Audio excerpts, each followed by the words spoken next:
Hi, I'm Sam, and together we read the Word of God, seeking His will for our lives.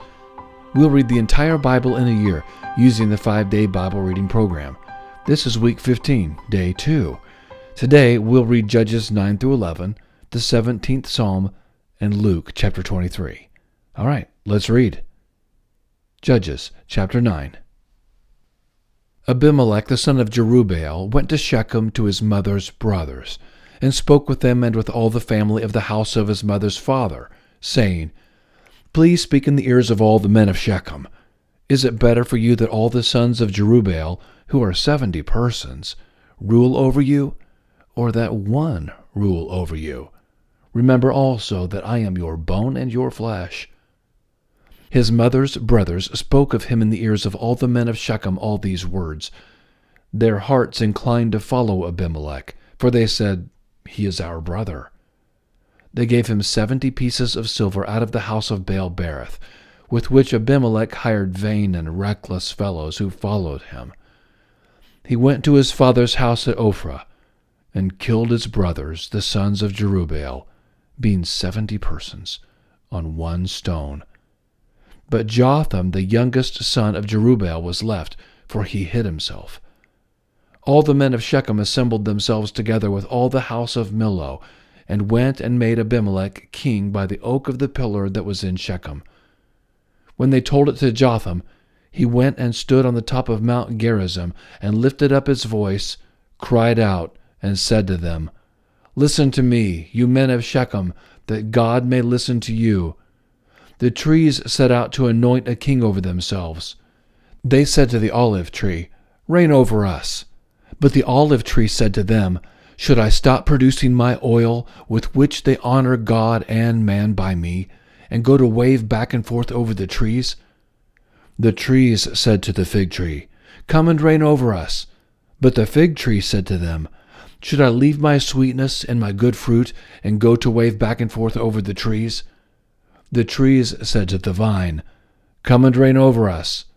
The vine said to them, Should I leave my new wine, which cheers God and man, and go to wave back and forth over the trees?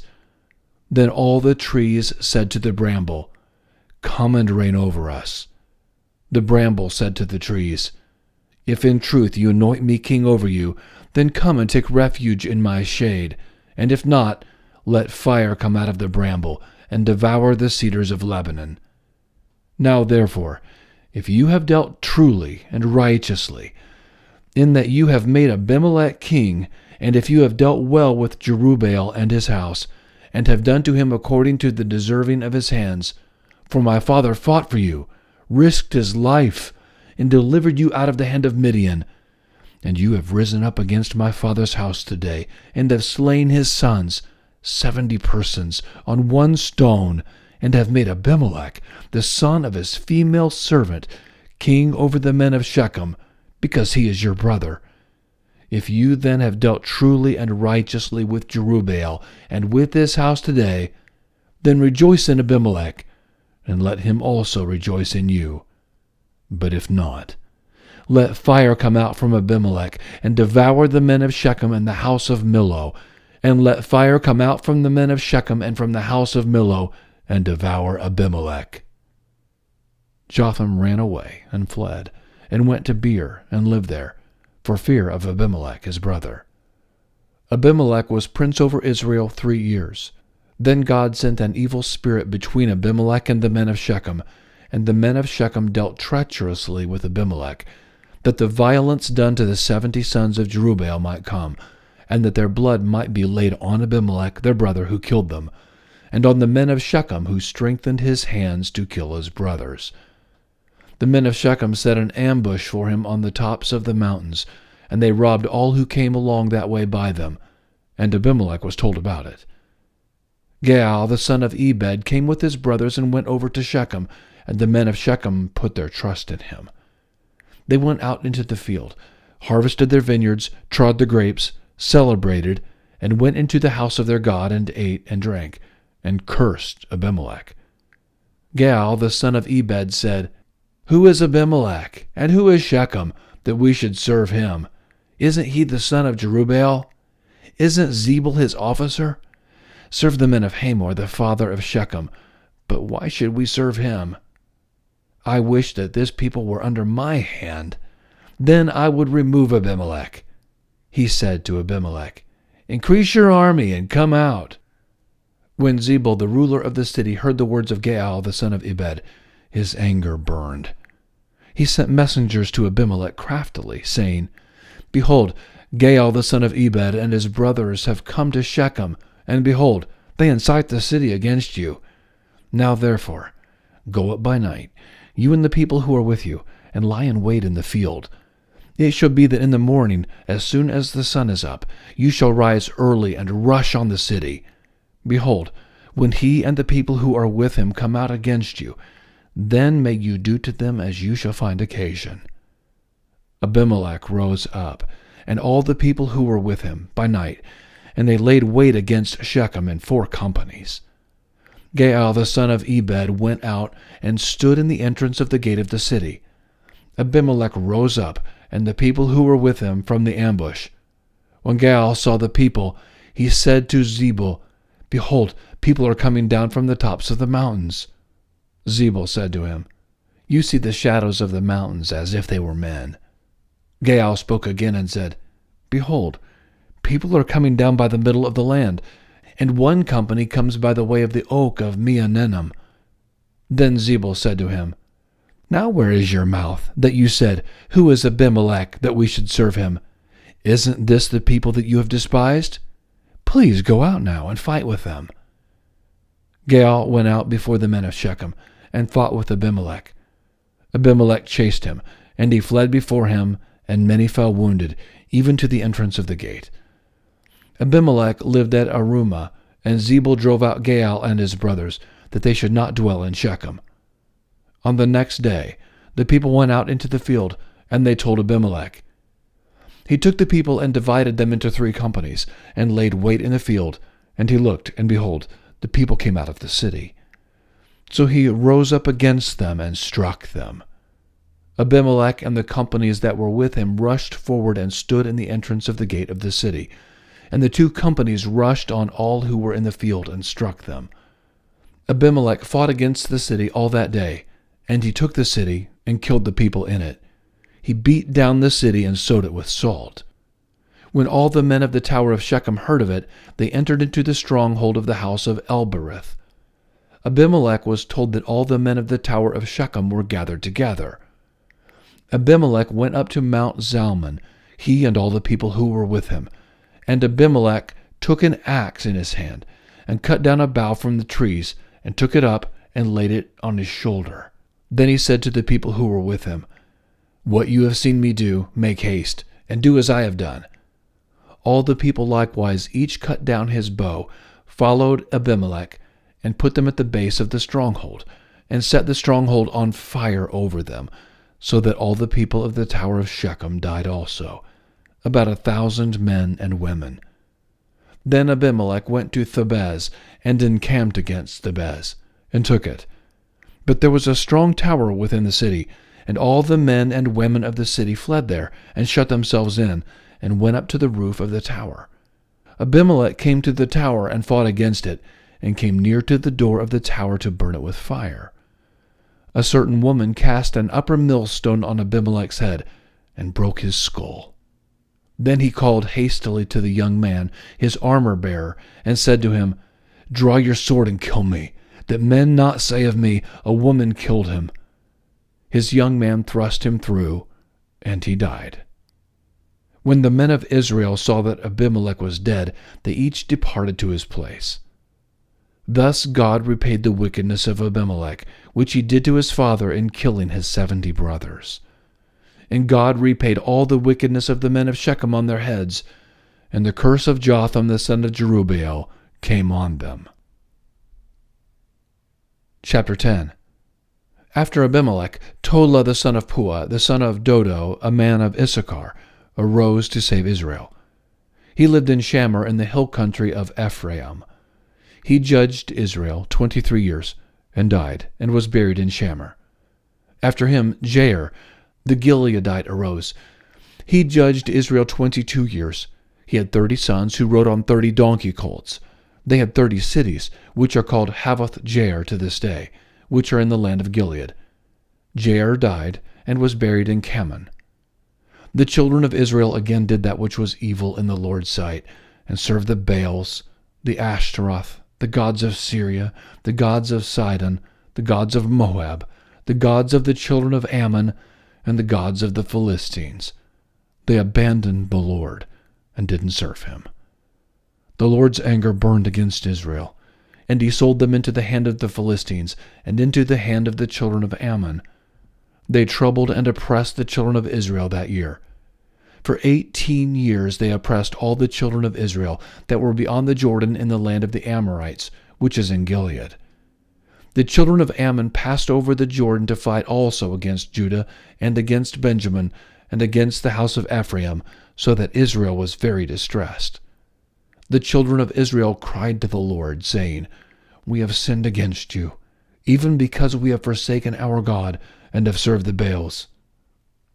The Lord said to the children of Israel, "Didn't I save you from the Egyptians and from the Amorites, from the children of Ammon and from the Philistines? The Sidonians also, and the Amalekites, and the Maonites oppressed you.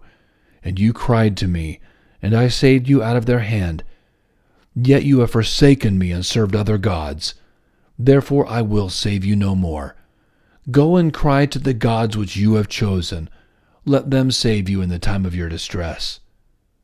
The children of Israel said to the Lord, "We have sinned.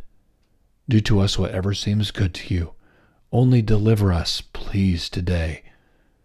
They put away the foreign gods from among them and served the Lord, and his soul was grieved for the misery of Israel. Then the children of Ammon were gathered together and encamped in Gilead. The children of Israel assembled themselves together and encamped in Mizpah. The people, the princes of Gilead, said to one another, "Who is the man who will begin to fight against the children of Ammon? He shall be head over all the inhabitants of Gilead." Chapter 11. Now Jephthah the Gileadite was a mighty man of valor. He was the son of a prostitute. Gilead became the father of Jephthah. Gilead's wife bore him sons. When his wife's sons grew up, they drove Jephthah out and said to him, "You will not inherit in our father's house, for you are the son of another woman." Then Jephthah fled from his brothers and lived in the land of Tob. Outlaws joined up with Jephthah, and they went out with him. After a while, the children of Ammon made war against Israel. When the children of Ammon made war against Israel, the elders of Gilead went to get Jephthah out of the land of Tob. They said to Jephthah, "Come and be our chief, that we may fight with the children of Ammon." Jephthah said to the elders of Gilead, "Didn't you hate me and drive me out of my father's house? Why have you come to me now when you were in distress?" The elders of Gilead said to Jephthah, "Therefore we have turned again to you now, that you may go with us and fight with the children of Ammon. You will be our head over all the inhabitants of Gilead." Jephthah said to the elders of Gilead, "If you bring me home again to fight with the children of Ammon, and the Lord delivers them before me, will I be your head?" The elders of Gilead said to Jephthah, "The Lord will be witness between us. Surely we will do what you say." Then Jephthah went with the elders of Gilead, and the people made him head and chief over them. Jephthah spoke all his words before the Lord in Mizpah. Jephthah sent messengers to the king of the children of Ammon, saying, "What do you have to do with me, that you have come to me to fight against my land?" The king of the children of Ammon answered the messengers of Jephthah, "Because Israel took away my land when he came up out of Egypt, from the Arnon even to the Jabbok, and to the Jordan. Now therefore restore that territory again peaceably." Jephthah sent messengers again to the king of the children of Ammon, and he said to them, "Jephthah says, Israel didn't take away the land of Moab, nor the land of the children of Ammon. But when they came up from Egypt, and Israel went through the wilderness to the Red Sea, and came to Kadesh, then Israel sent messengers to the king of Edom, saying, Please let me pass through your land. But the king of Edom didn't listen. In the same way, he sent to the king of Moab, but he refused. So Israel stayed in Kadesh. Then they went through the wilderness, and went around the land of Edom and the land of Moab, and came by the east side of the land of Moab, and they encamped on the other side of the Arnon. But they didn't come within the border of Moab, for the Arnon was the border of Moab. Israel sent messengers to Sihon king of the Amorites, the king of Heshbon. And Israel said to him, "Please let us pass through your land to my place." But Sihon didn't trust Israel to pass through his border. But Sihon gathered all his people together and encamped in Jahaz, and fought against Israel. The Lord, the God of Israel, delivered Sihon and all his people into the hand of Israel, and they struck them. So Israel possessed all the land of the Amorites, the inhabitants of that country. They possessed all the border of the Amorites, from the Arnon even to the Jabbok, and from the wilderness even to the Jordan. So now the Lord, the God of Israel, has dispossessed the Amorites from before his people Israel. And should you possess them? Won't you possess that which Chemosh your God gives you to possess? So whoever the Lord our God has dispossessed from before us, them we will possess. Now are you anything better than Balak the son of Zippor, king of Moab? Did he ever strive against Israel, or did he ever fight against them? Israel lived in Heshbon and its towns, and in Aroer and in its towns, and in all the cities that are along the side of the Arnon for 300 years. Why didn't you recover them within that time? Therefore I have not sinned against you, but you do me wrong to war against me. May the Lord the judge be judged today between the children of Israel and the children of Ammon. However, the king of the children of Ammon didn't listen to the words of Jephthah which he sent him. Then the Lord's Spirit came on Jephthah, and he passed over Gilead and Manasseh, and passed over Mizpah of Gilead, and from Mizpah of Gilead he passed over to the children of Ammon. Jephthah vowed a vow to the Lord, and said, "If you will indeed deliver the children of Ammon into my hand, then it shall be that whatever comes out of the doors of my house to meet me, when I return in peace from the children of Ammon, it shall be the Lord's, and I will offer it up for a burnt offering." So Jephthah passed over to the children of Ammon to fight against them, and the Lord delivered them into his hand. He struck them from Aroer until you come to Minnith, even 20 cities, into Abel-keramim, with a very great slaughter. So the children of Ammon were subdued before the children of Israel. Jephthah came to Mizpah to his house, and behold, his daughter came out to meet him with tambourines and with dances. She was his only child. Besides her, he had neither son nor daughter. When he saw her, he tore his clothes and said, "Alas, my daughter, you have brought me very low, and you are one of those who trouble me, for I have opened my mouth to the Lord, and I can't go back." She said to him, "My father, you have opened your mouth to the Lord. Do to me according to that which has proceeded out of your mouth, because the Lord has taken vengeance for you on your enemies, even on the children of Ammon." Then she said to her father, "Let this thing be done for me. Leave me alone 2 months, that I may depart and go down on the mountains, and bewail my virginity, I and my companions." He said, "Go." He sent her away for 2 months, and she departed, she and her companions, and mourned her virginity on the mountains.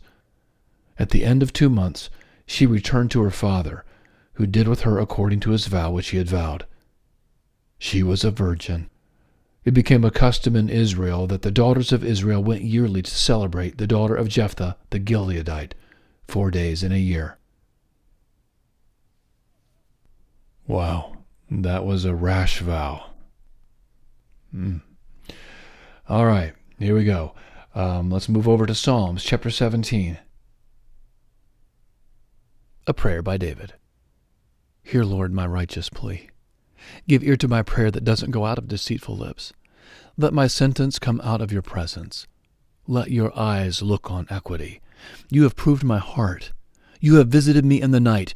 You have tried me and found nothing. I have resolved that my mouth shall not disobey. As for the deeds of men, by the words of your lips, I have kept myself from the ways of the violent. My steps have held fast to your paths. My feet have not slipped. I have called on you, for you will answer me, God. Turn your ear to me. Hear my speech.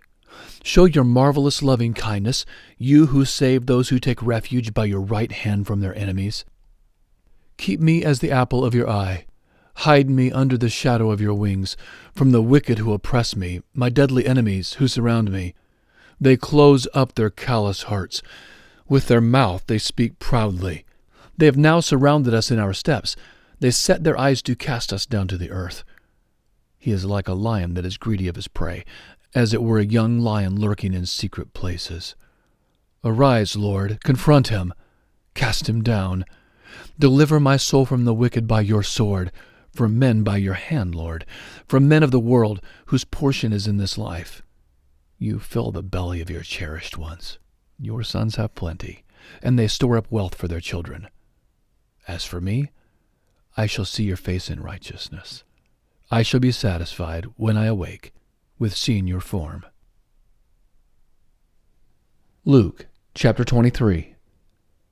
The whole company of them rose up and brought him before Pilate. They began to accuse him, saying, We found this man perverting the nation, forbidding paying taxes to Caesar, and saying that he himself is Christ, a king. Pilate asked him, Are you the king of the Jews? He answered him, So you say.